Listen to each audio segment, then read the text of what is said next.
So I want to turn to each of you to give your thoughts on this. I know we've covered it a little, but we have an attendee wanting to know how do I convince my business partners to use e-invoicing? What's a great, obviously, they're saying we know that we need to, and that's a direction everybody's moving in, but what's a good way to convince them? Do either of you have thoughts on that? Thomas, we'll start with you.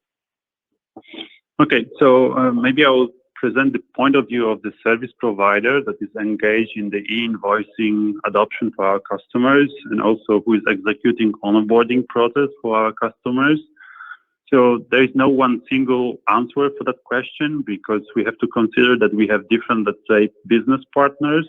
Some of them are willing to implement electronic invoicing without any, let's say, convincing, let's say, process, or we don't have to convince them because they're already convinced to adopt electronic invoicing. Some of our business partners are really delaying the onboarding process, and we have to then use some arguments. So one of the most popular arguments is that we have to explain that e-invoicing is very important for our organization. This is mandatory element of doing business with our company, and we are like giving deadlines to our business partners. So this is quite popular, let's say, way how companies are trying to push their business partners to adopt electronic invoicing. Very important aspect also of the onboarding. When we consider soft onboarding, then we have to use business arguments. So we have to show business benefits. And also, of course, when we are doing e-invoicing project, the business model behind the whole e-invoicing system is very crucial. So if we are implementing accounts payable process, and for example, we have to convince suppliers to send invoices to us, usually they are not willing to pay for e-invoicing because they can send paper documents and they are not like willing to pay for e-invoices. So we have to take into consideration many aspects, say, position us versus our business partner. Excellent. Thank you so much. Todd, thoughts on that? Yeah, thanks.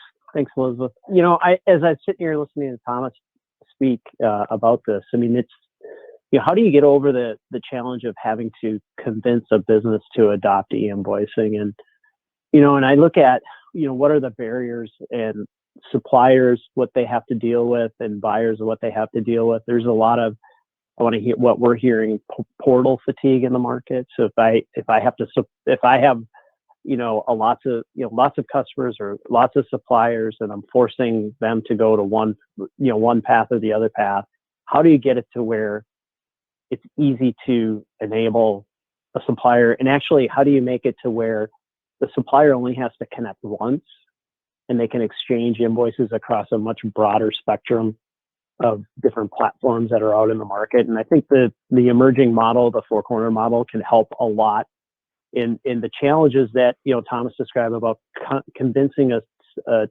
supplier or a counterparty to adopt e-invoicing.